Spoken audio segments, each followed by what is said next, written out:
What's good, folks? This is Big CED, back at it again. For those who are tuning in for the first time, my name is Big CED, the industry cosign. I have a series called My Friends Are Better Than Yours because I've been doing this journalism thing for a number of years, and I've met some pretty awesome people along the way.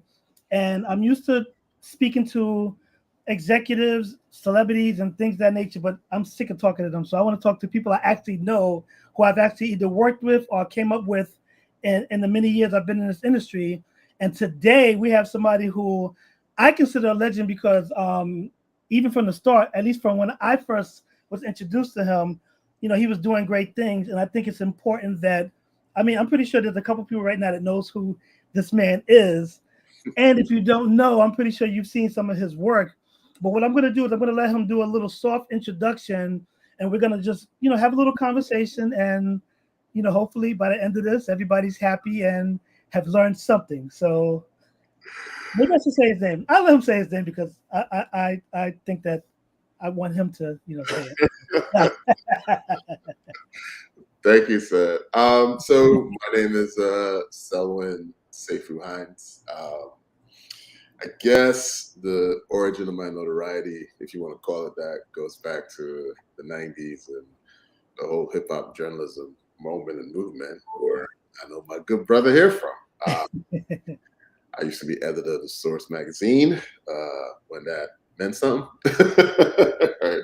Meant something. Back in the mid 90s to late 90s. And, you know, I've just had a journey as a storyteller through a bunch of mediums, from magazines and newspapers, through the internet, through books, through non-scripted television, and then for the last, I guess, 15 years or so, it's been Hollywood. So I guess I took the LL thing for real on some hip hop to Hollywood, you know, and I got a new show coming out on Hulu on July 23rd, Washington Black. And yeah, let's talk. Let's get into it. Let's get into it.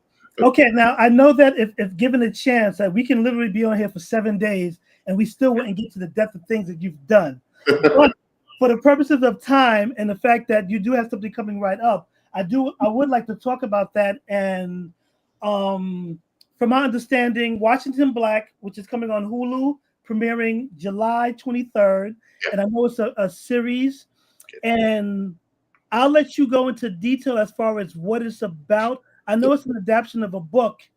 But yeah, you know, let's get into actually what it is. Yeah. Why did you decide to bring it to life via TV or streaming, or however you want to call it? Yeah. We will take it from there. For sure. So Washington Black is a limited series. It's 8 episodes. It comes out July 23rd. All the episodes drop at once. It's on Hulu. You can also see it on Disney Plus. I'm not obviously a subjective viewer, but I think it's pretty good. It's got it is a story at its core of a young boy who was born on a sugar plantation in Barbados in the 1800s, who grows up in some ways to become the greatest inventor and scientist in the world. So it's got a little bit of, like, you know, Jules Verne Around the World in 80 Days vibe. It's got a little bit of like Spielberg escapism to it. It's got a little bit of, you know, kind of J.R.R. Tolkien quest fiction. Like, it's all the genres I like kind of mashed up together, but it just tells a story real simply about, you know, how you find your wings, how you find your agency, like how you find what you were put here to do. The book comes from a great novel of the same name, Washington Black, that was written by a wonderful author, Canadian author, S.E. Edugin. I was sent the book several years ago by Sterling K. Brown and one of our producers, Ellen Goldsmith-Bain. Read it, loved it. You know, the book starts in the Caribbean, where I'm from. Specifically, it starts in Barbados. Now, my family's from Guyana, but if you go back a few generations, on both sides of my family, but from Barbados, right? So it felt Okay. really personal, right? And it's about this kid who goes on this journey around the world. And, when I was 14, I moved from Guyana to the US and moved around different places. So I had my own little, childhood journey in a way. So, as a writer, especially on TV, you're just trying to find something that's personal, something that you relate to. And yeah, that's how the journey on this one started. Now, Now, I know you said you were sent the book by Sterling. Oh, it also stars Sterling K. Brown and Tom Ellis. Yeah. And I got a sneak preview, and I didn't realize it was Lucifer that was Yeah, shout out my boy Tom Ellis. I loved Lucifer. So when I saw him, actually when I heard the accent, I was like, "Yo, that's Lucifer." Then I was like, "Oh, okay." So anyway, sorry about that. It's all good. I'm pretty sure you get sent a lot of material, content, whatever. Yeah. Why did you choose this specifically, outside of the fact that it may have hit home as far as it being in the Caribbean, and of course with your journey? Yeah. Your journey may not match, but it matches. Yeah, exactly. So was that the reason, or was there any force as far as, as opposed to anything else you've come across over the years? I mean, the things you cited were a big part of it. But also, the other thing that you're looking to do is do something different. The other thing you're looking to do is just tell a different kind of story, especially stories that involve people who look like us, right? Exactly. And I was like, oh man, like I could write a story about this kid who is a hero because he's brilliant, right? Because he's a scientist, right? Like he was a nerd, like I was as a kid, right? Who creates all these like interesting gadgets on his journey to find love. Like it just is something that felt new and fresh, and that I knew if we did it well, would really stand out from anything else. So that was just a great challenge to want to take. Well, like you said, I think it is very important that our stories are told, and if Mhm. not our stories, at least people that look like us, Right. and especially in the times that we're in now. Man, listen. And you know what? As a matter of fact, I kind of want to stare off for a second, only because it just came to mind where, with the current environment, with immigration being such a big topic, Yeah. we know that, using you as an example, coming from a different country, coming here and thriving, and now we have, a president that's actually trying to like cut that. I mean, like, what sense? It doesn't make any sense. But how does that make you feel when it? I mean, it could have been you realistically, because that's in part that's your story. An immigrant, you come here and you thrive. So you're not, part of the gangsters that he's been targeting. Yeah, I mean, look, Political, but go ahead. I'll say this. I think obviously we wrote the show before this current moment that we're in, right? But I think there's a word that that we use in journalism called evergreen, right? Stories that can run anytime. And the beauty of this story, I think the beauty of what we did is the themes and the ideas that it's exploring are evergreen, right? So there's no time in our history, particularly as people of color, when it isn't important to figure out, how do you transcend the circumstances that you find yourself in? How do you climb that literal or metaphorical ladder, right? How do you find your agency? How do you resist? And for me, the show feels like a perfect antidote to the world that we live in now, because at its core, it's really about kindness, right? At its core, it's really about centering joy. And I think when the world feels dark and scary, those are like the most important things to hold on to. So, hopefully we'll do some good in that context.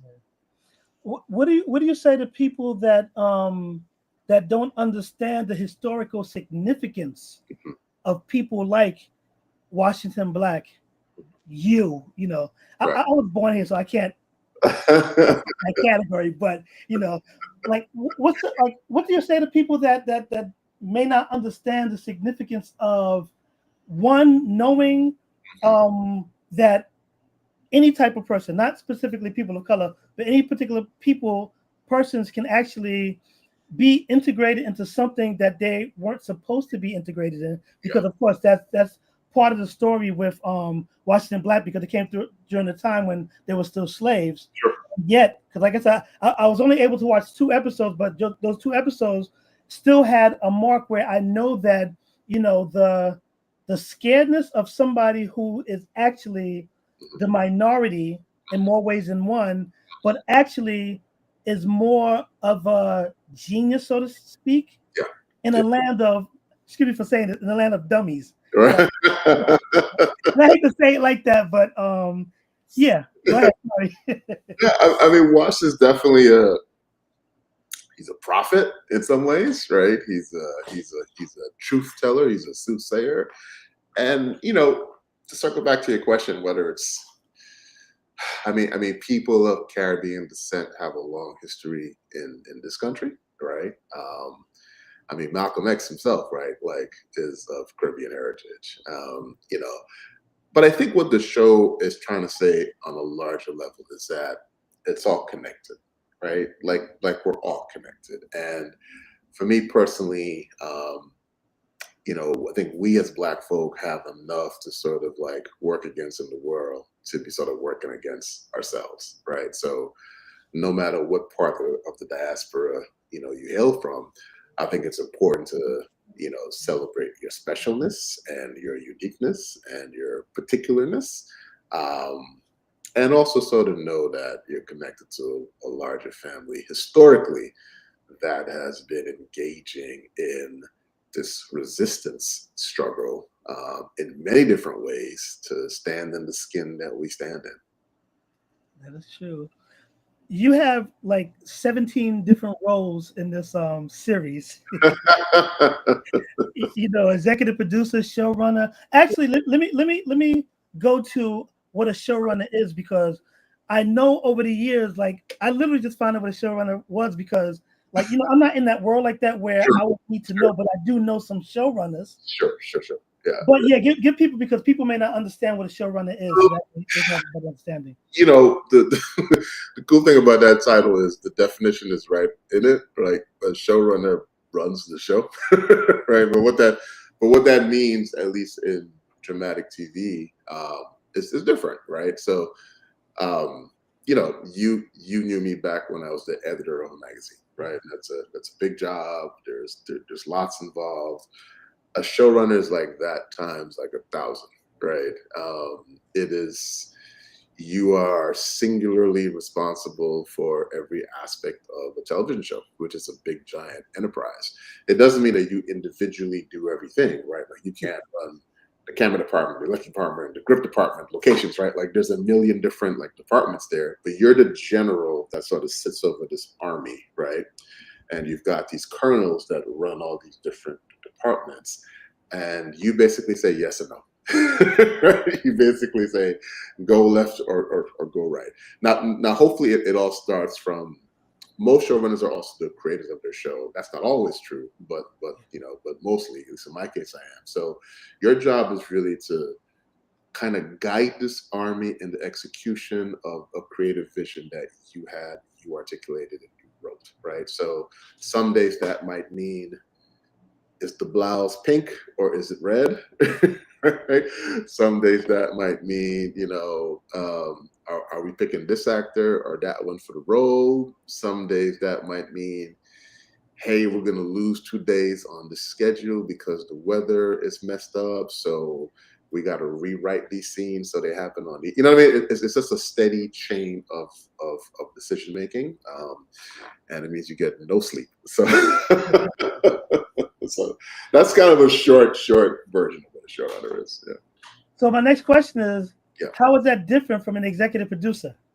Right. So an executive producer comes in a couple different flavors, right? So a showrunner by definition is an executive, you know, producer. Yeah. You've also got executive producers who are like senior members of the writing team, like the writing room, right? You know, for instance, like a lot of times, you know, say like a buddy of mine is like doing a show and, you know, he really needs like some senior help or whatever, and you say, hey, so, you know, do you have time? Can you come spend a few weeks in my writer's room or whatever? Now, if I go in that show, it's not my show. I'm not the creator. I'm not the showrunner, but my title would more than likely be executive, you know, producer because of the seniority, right? So so there's the EPs as writers.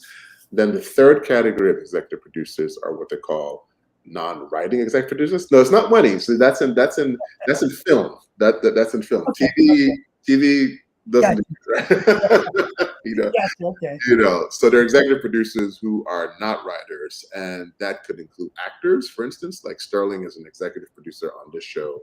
But it basically implies or includes the people who were kind of instrumental in getting the show done, getting the show made, right? Like maybe it's the person who first found the book that it's based on, or the person who got the actors involved, whatever. But you're a key part of the hierarchy in terms of making the show happen. So you could also be an EP on the show. Hopefully that makes sense.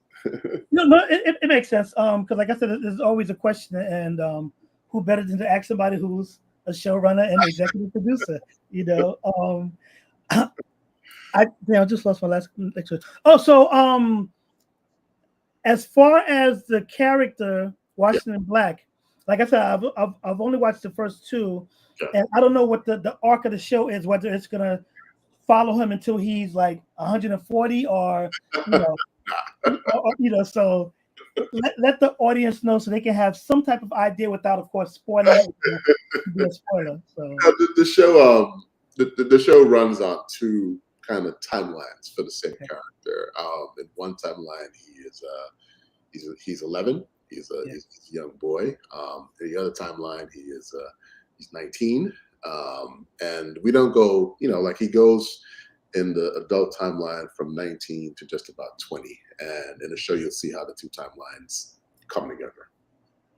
Okay, that's very interesting. Yeah. And when it comes to making executive decisions and things of that nature, because like I said, I'm not in that world, so of course I have to ask questions. Sure. Just to get a general idea.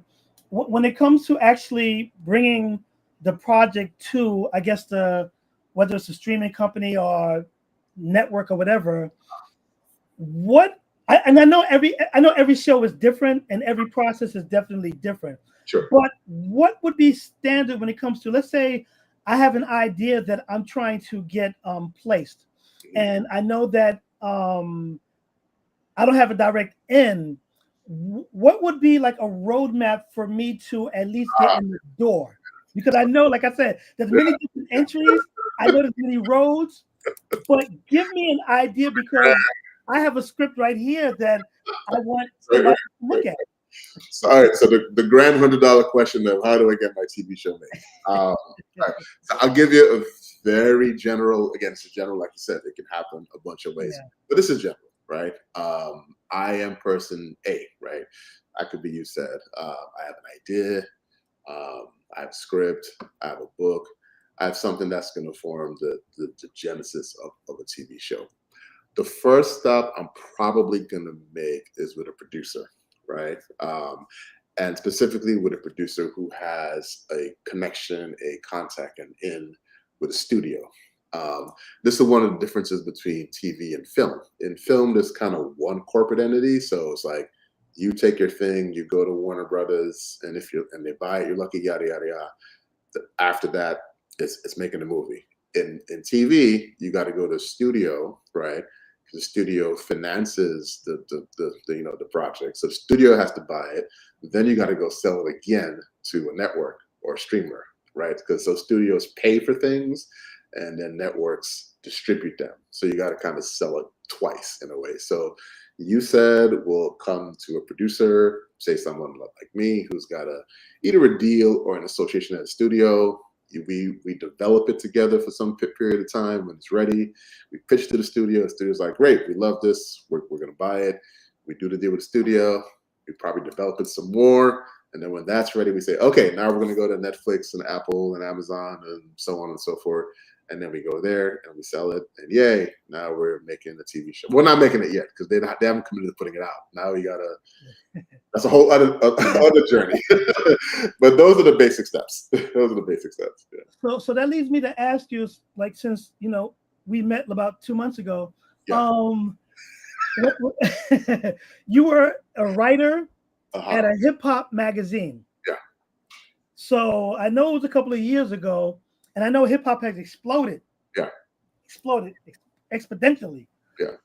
How does a Selwyn, who is a writer, Uh-huh. covering Jay-Z, covering all these top acts, Uh-huh. now in a position to basically be an executive producer for a TV show? And I'm not gonna skip over the fact that you've done about 742 things Sure. last year alone. But how did your path in hip hop lead you to where you are today? Yeah. Well, I'm gonna say, I mean, we all have our individual stories, but I'm not necessarily alone. I think one of the cool things about working and writing about hip hop when we did is, I think by definition, it kind of requires a kind of imagination in terms of writing about these larger than life characters. I mean, I always joke and tell people, if you could write a story about Wu-Tang, you could probably write a story about the Avengers, right? You know what I mean? It's these big, massive, characters. So I'm not necessarily alone, right? Some of my peers have made this journey as well. J.L. Coker, who, got out to Hollywood, before I did. Carter Harris, who used to be at Vibe. Carlito Rodriguez, right? So I'm not alone in this journey, but I think the thing that, if I could speak for them, that we all have in common was, the idea, being storytellers at our core and wanting to tell stories on an increasingly bigger scale, right? Because I kind of went up the, maybe it's not up, along the ladder, right? Because I did stories on magazines, stories on the internet, stories in books, stories on non-scripted TV, stories in comic books, right? And there's a point where it's like, well, the biggest storytelling medium of all is film, right? And I think, like anybody who grew up in the 70s and the 80s, you're growing up, looking at Spielberg and looking at James Cameron, and it's like, who doesn't want to see their stuff like on a giant screen? So I always had the bug. What I did not have, and I think which is true for everybody, is a sense of like, that thing is actually possible, right? It's not just like a dreamy thing, right? And again, I think what makes things possible for people is when you meet somebody who does it, right? And you're like, oh, okay, So for me, my real turning point at this point is almost 25 years ago, happened when I met Reggie Hudlin, who kind of became and is a big mentor of mine. But I was out here in LA, like in the early 2000s, and was hanging out with Andre Harrell, God bless the dead. And I had the notion back then. I was like, Andre, I think I want to end up out here. Can you introduce me to some people I should know? And he introduced me to Reggie, and we had this long ass lunch at the Four Seasons. I mean, he didn't know me from Adam, so it was so generous of him, and he just schooled me. And I was like, okay, like I'm like, this is actually a director. This is actually someone who looks like me, who makes movies. And it just made it real. So from that meeting, I was like, I'm doing this, right? It took me another, 8 years, to actually kind of like get to, all right, I'm ready. I'm moving to LA, like all that stuff. But that was the ignition point, And the funny thing is that, since I started the series, I've definitely reconnected with a lot of people that I've known for years. And even though I may know you, I still may not know your story, because the story can have so many chapters. I just came in at a certain one.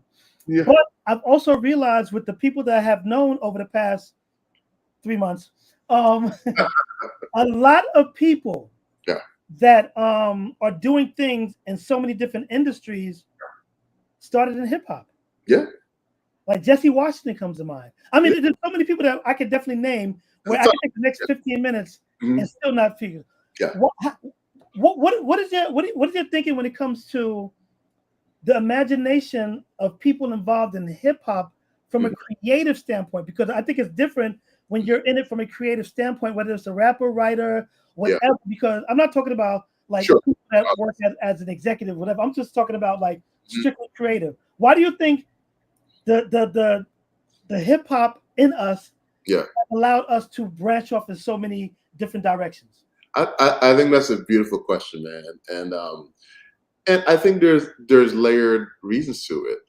First of all, I think being a fan of hip hop, at least hip hop as we kind of grew up to it, right, meant being a fan of something that at its core was about breaking barriers, right? You know, something at its core was about being transgressive, was about like, oh, y'all say I can't be in this room, like watch me turn, like watch me flip it, right? You know, so we kind of came up with that attitude of like, I'm gonna plant my flag in this place and kind of make it something just endemically in the music. I also think less on the music side and getting more to sort of the structures that existed back in the 90s. It was a place, and I'm talking about hip hop media and hip hop journalism. It was where you told stories, right? So people, you know, whether, and I think a lot of us harbored these desires back then of, I want to be a director, I want to be a documentarian, I want to be you know, whatever we wanted to do. But the place where you could like exercise your storytelling imagination was in hip hop, you know, media. So you had this collection of young people in their 20s who were just creative as hell, right? And were able to feed off each other and grow. So I think we all got a kind of, you know, graduate, postgraduate education in the art of storytelling, you know, under the hip hop flag back then. And, you know, as that media, as that structure has kind of went away and evolved, you know, a good number of us have been like, okay, now I feel like, let me propel myself to the thing I always wanted to do, right, in the first place. I definitely want to ask you a question about Mad Missive Entertainment. Sure, Massive. Massive. I'm sorry, Massive. All good, all good. I can't even read my own damn writing sometimes. You know, tell us what that is. Why did you start it, and what has come out of that company? Sure. So a few years ago, kind of on the heels of the success in kind of getting Washed in Black into production, I started my own production company called Mad Massive. We did an initial deal at Universal here to sort of fund TV, you know, development. And for me, is kind of the same thing I was doing at the Source, or the same thing I was doing at 360 Hip Hop, which is building like an architecture, building like a structure to let other writers tell their stories, right? You know, under my, you know, guidance, mentorship, shepherding, you know, what have you. So we've been developing shows. You know, we got a bunch of cool stuff in the works. We actually just sold, literally a week ago, a show that Sterling and I are producing together, like working together again on. Pretty awesome show that's going to star Sterling, Winston Duke, Divine Randolph. Can't quite tell you the title and the network yet, but you'll see it in the news soon. It's a pretty big sale, so pretty excited about that. I'm also writing a couple of really cool things that we haven't sold yet that I'm still in development with, working on, but these have been announced, so you've read them. I'm working on a show with Usher that is kind of inspired by his Confessions album, right? So, you know, I'm working on that. Also working. Interesting. Yeah, no, it is, and also working on something with the incredible Cynthia Erivo.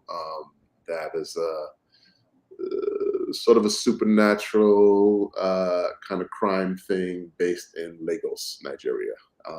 So yeah, got my hands full, but it's all good stuff. But all that stuff comes under the Mad Massive brand. Now, I want you to take a quick second to basically, some might say brag, but I would say to let people know, like, some of the companies' names that you've worked with over the years. Because, like I said, We could literally be here for like 7 days, and you'd be like, "Oh yeah." Then there's, but give an example of who you've worked with or what companies you've worked with. Okay. So my writing career really starts at the Village Voice in New York, back in the early '90s. That's where I first started writing music and arts criticism. From there, I go to the Source, where I'm there for almost 5 years, 4.5 years. Oh, so you started at the Village Voice, then the Source. The Source, yeah. Okay, gotcha. Okay. Village Voice, then the Source. And during that '90s period, I was also doing some just writing in general, but before the Source and a little bit during for a lot of people. Wrote for Spin, wrote for Vanity Fair, wrote for Rolling Stone. People, you hear only big names, right? Go ahead. Yeah. Wrote for the New York Times. Wrote for Talk magazine when Tina Brown had that going.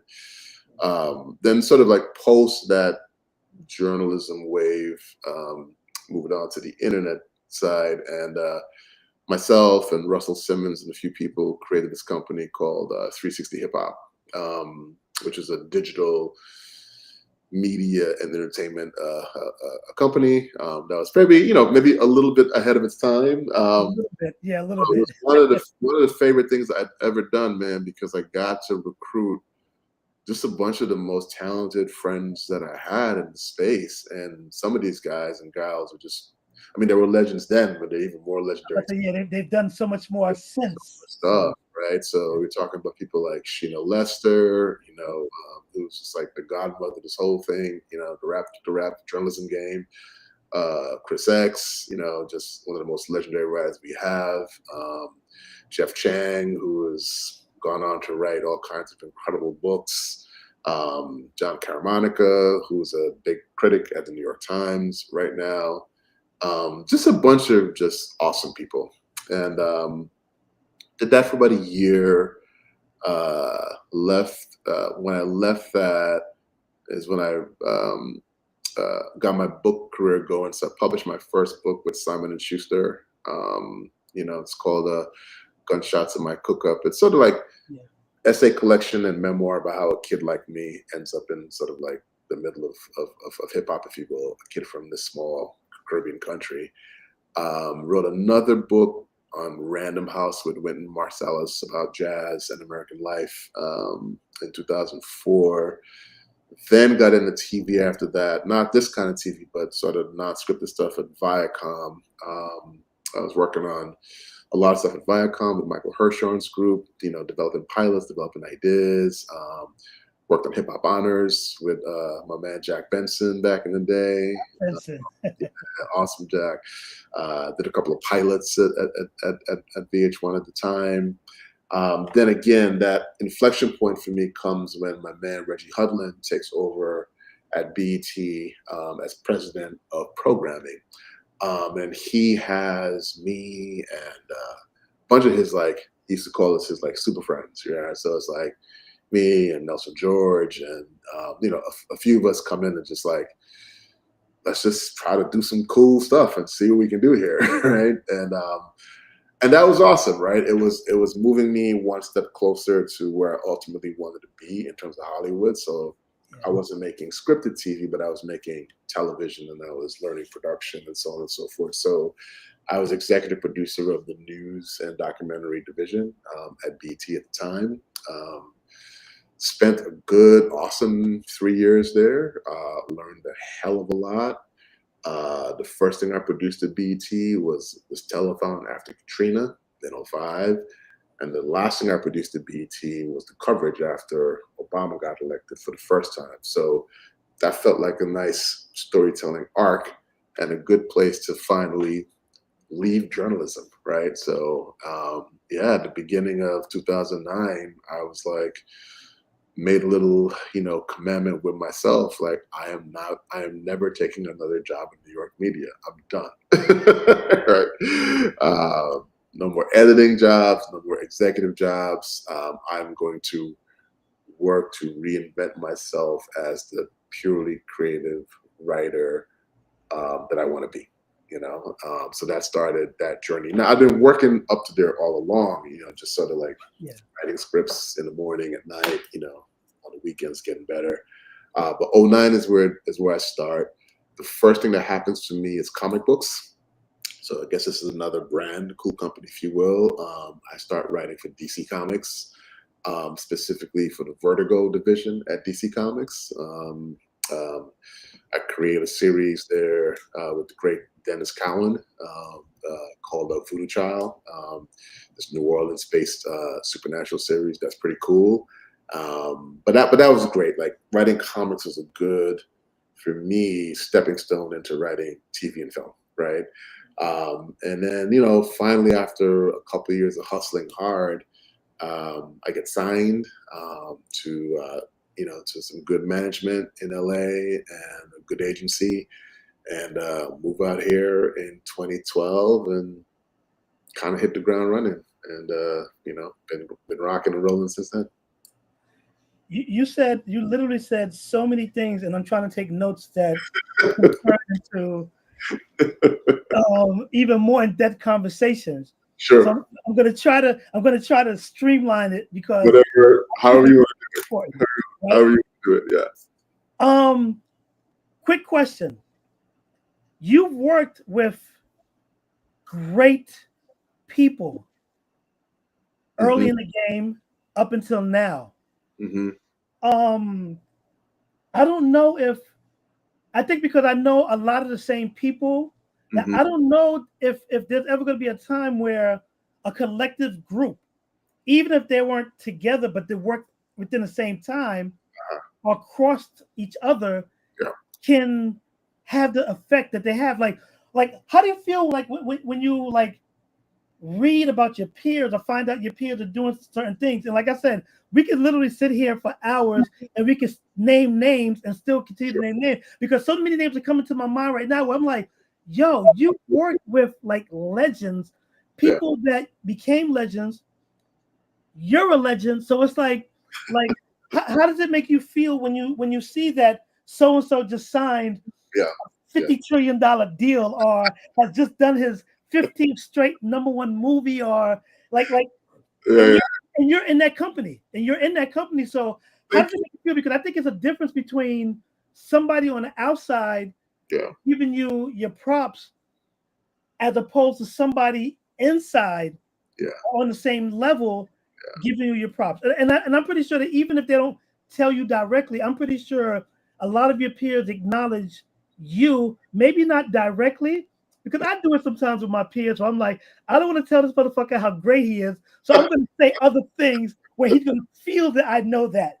So how do you feel just knowing that? Because regardless of how humble you might be, you have to know that. So how does it make you feel when you do see that others around you are doing things, or when you're creating your next great thing?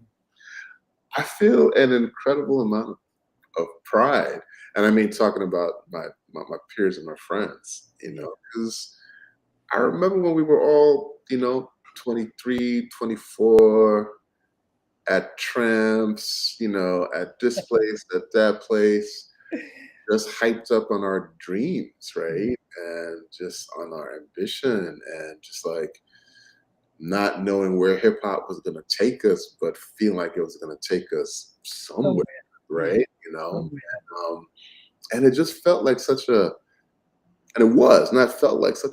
powerful moment in history, right? It felt like, I mean, I was there, I can't say, but I imagine it felt like what the writers during the Harlem Renaissance must have felt, and these other sort of pivotal times in our creative and literary history, when you have a cohort of young people who, part of what being young means is you don't know enough to be afraid, right? So you're just like, you know what I mean? You're just full of energy and passion, and the belief that you can do something. And I do think the hip hop piece is not a coincidence. Like I said something like this a little earlier, but again, like the very nature of hip hop, at least the way it was articulated back then, was like, you can do stuff, right? You can take this thing that was made for like a mainstream audience's ears and repurpose it and reinterpret it. You can break walls. You can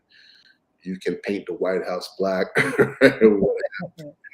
So I don't think we thought there were any limits on our possibility. So yeah, I just feel pride, when I see, again, shout out, God bless the dead, Sasha Jenkins. See the incredible work that somebody like Sasha's done, seeing the incredible work that someone like Dream Hampton has done. I mentioned Jeff Chang. Every time I read one of Jeff's books, I'm just like, oh my God, Wow, like it's pride, and there's a little bit of that disbelief of like, man, I remember we were like these, like, what are we doing here, right? Like, how did we get here? But it's great. It's great. It really is great. Now I know as a writer and during hip hop, like what inspired you, not necessarily to write, but to continue on that path? It's a two-part question because I want to know what was your inspiration for actually wanting to write and do the things you were doing, and then what draws your inspiration now, 70 years later. Because we all, I think in some ways we know that we all grow, we all mature, and in some ways we don't. So I don't know if you fall in line with the when it comes to the mindset behind certain things, because I know sometimes like when I'm doing things and I'm like, I become 23 again and be like, fuck that, nobody ain't gonna stop me, so I do it. But then I have to remind my 57-year-old self that you might not want to do it that way. So like what's the difference between like your inspiration then and your inspiration now? That was a very, very smart thing you said. I don't know that it changes a whole lot, right? Like it gets more sophisticated, it gets more evolved. I have a child now. I mean, an adult child, right? That's a thing I didn't have back then. That's an inspiration. That's a motivation. But that thing that's in you, that says, I want to create. I want to explore the world. I want to manifest something that started in here and comes out here. I don't think that changes. I became a writer because I was a reader. You know what I mean? Like, I think that's how that happens. I consumed so much reading as a kid in terms of books and comics, and the other thing I consumed a ton of was also film, right? Films in the 70s and stuff like that. So what I'm doing now is just a natural outgrowth. It's like the other side of the coin, right? It's like I got to like practice the word for whatever, almost 15 years. And now the next 15 years, I'm practicing the word and the image and telling stories in that way. I know there are times where, like, I see some articles I've written in certain publications, or realistically, sometimes when other people acknowledge me for work that I've done, and then I have a moment in my mind and I'm like, wow, I did that. Now, I've probably done about 1/100th of what you've done. Stop. So, like, I know you have those moments, even if you don't want to admit it. What comes across your mind when you have those moments where it's like, I did that? Or actually, you know what? I just remembered. I saw one of your Facebook or one of your social media postings where you're like, I'm in New York and I'm seeing like how does I know it feels good, but how does it really feel? Because I don't think anybody understands like the satisfaction of knowing that something that you created, and I think it's the difference between something you created and something you've worked on. You can have the same feeling, but not really, because if it's like me being an uncle. I might take credit in my brother's children having, whatever they have, but my brother takes more pride because he actually created this. What like how did it feel? Because you can't tell me anything different. Like I said, you might be humble, you might try to like, nah. You have to explain to me, how does it feel knowing? And let me add to that. I'm pretty sure there are things coming up that is probably going to top anything you've done so far. Yeah, yeah. How does that feel? I want to feel that. So how does it feel? Oh man, you're really gonna challenge me on my words there because it's trying to describe it all. But here's what I can say is what I've realized in this moment, and this moment right now is incredible, right? Like just this week, I was in New York a couple of days ago, and I was in Times Square, and I literally see the gigantic billboard for my show, like something that I wrote is like in Times Square, and as a New Yorker, Times Square is like, you made it. Ma, I made it. that's crazy. Like I'm on Broadway type stuff, right? Like it's wild. And then I get back to LA, right? Like my new adopted city, and I'm going down Sunset, famous Sunset Strip. And then I see on the whole side of a building again, a billboard, a digital billboard for my show. So it's like in 24 hours, it's like two of the biggest pieces of real estate in terms of what I do, right? Times Square and Sunset Strip. And there's just not a lot of words for it. It's just like it's awe-inspiring, it's humbling. But I'll tell you what I really love and what's helped me kind of keep it in context is because it's a different scale, but it feels like a feeling I've been lucky enough to have most of my adult life, right? And like I remember, the first time I had an article on the cover of The Voice, right? And The Voice would come out oh my God, I think Tuesdays. I'm trying to, once a week on Tuesdays, and you would just like be in a rush to go like pick it up, and I pick it up and I'm like, that's my name. Like I wrote that story, right? I'm 23 or 22 years old, and there's just no feeling like it, or my first article at the Source was a cover, and it was the cover when Raekwon and Ghost dropped Cuban Links, right? And walking by the newsstand and being like, that's my article.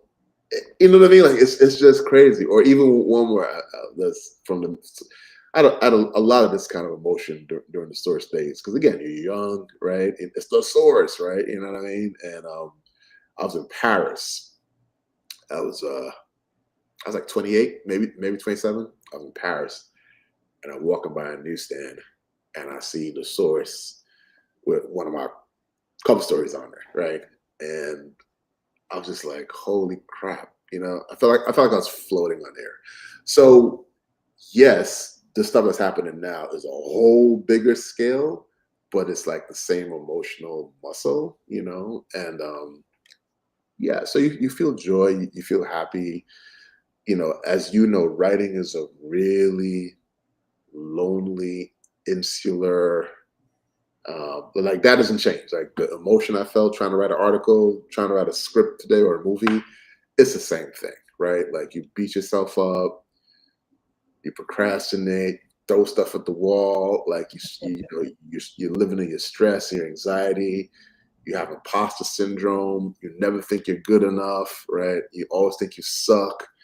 And then you finally have like 5 minutes of like clarity and you write down, Oh shit. you know what I mean? And it feels like if it's a week, you spent 6 days, drowning in how bad you think you are. And then one day the sun comes out and you write, and that's kind of like the cycle.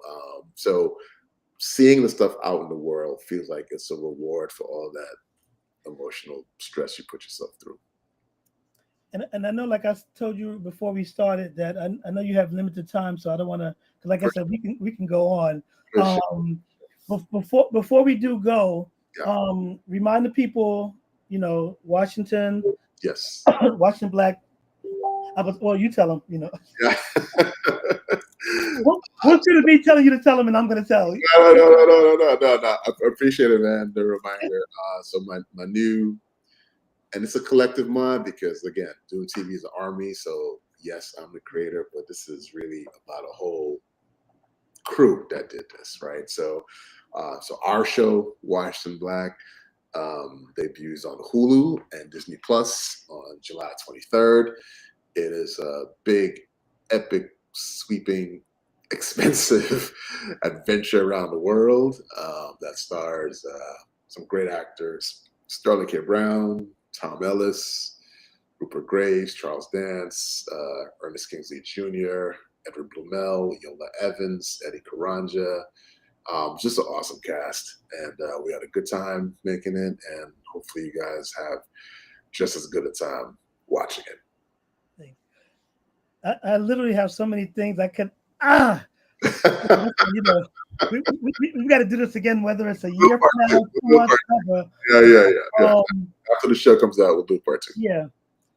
One more question for people that's viewing. Yeah. What advice or suggestion would you give anyone? Doesn't necessarily have to be in film or even in entertainment. Yeah. But what advice would you give someone that wants to fulfill their passion and, of course, get paid for it and make a career out of it? Yeah, that is a great question, man. And all I can do is tell you, I think, some of the watchwords that meant a lot to me in walking that path. The first one is courage, right? Is having the courage to do it. I can't tell you when because I literally started my life off when I came to Hollywood, right? And I can't tell you how many people were like, "What are you doing? Go get a job. Why don't you move back?" That's gonna be one of my questions too. That's why I was like, I can't. It doesn't matter. Like even me or whatever you want to say. Like you will hear that. Like once you decide that you're gonna go through this crazy thing that you've always like known you can do, you're gonna get that, right? So you have to have courage, right? You have to believe that. The other word I would say is you have to have persistence, right? Like it's like starting a marathon, and once you start running, like you can't stop. Like you gotta keep going. You gotta keep going. It's gonna rain. It's gonna hail. It's gonna sleet and snow. You're gonna get cold and tired and hungry, but one foot in front of the other, keep going, and you will get to your destination. Okay, I'm going to cheat and say one last thing, because I think it's important to hear from a successful person this particular question, because there's a lot of people that go through stuff that can never make it. Okay. You've been down. Yes. No doubt. You've been down. Absolutely.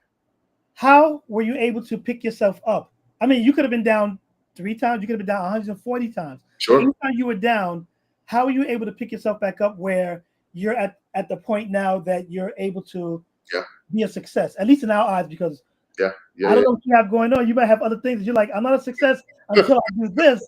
So I think it's 3 things, and it could be more for other people, but for me, it's my friends, right? I have a really, really good friend network.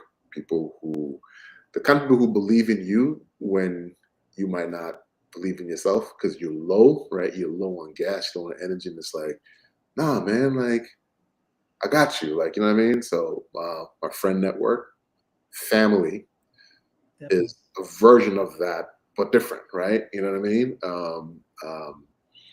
Whoever that may end up being, for me, it was my daughter, right? Who was just like, I just used to keep a picture of my daughter on my wall, right? And whenever I felt too low, I was like, that's my motivation. That's my motivation. That you got to get up. You got to keep going. You got to make her. I'm just proud of you. You got to sustain her life. Like you got to, you know what I mean? You got to build this structure, and then self-belief, self-confidence, like whatever version of that you want to articulate it, and for a lot of people, that sometimes is like the hardest one, right?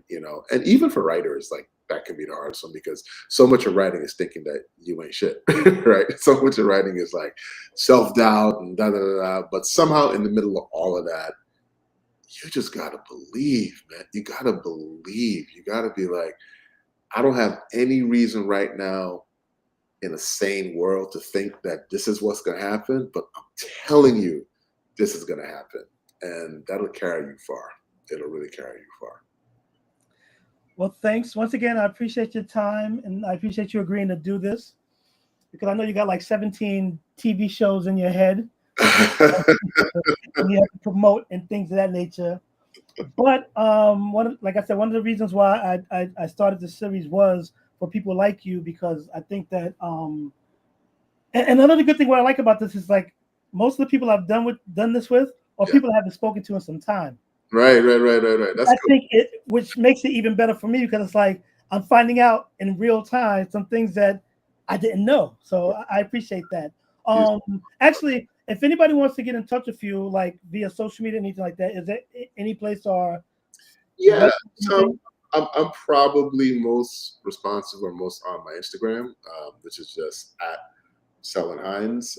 But you can find me on Instagram, on Twitter, X, whatever you want to call it, Facebook.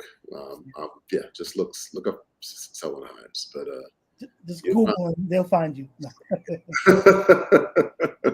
You'll find me.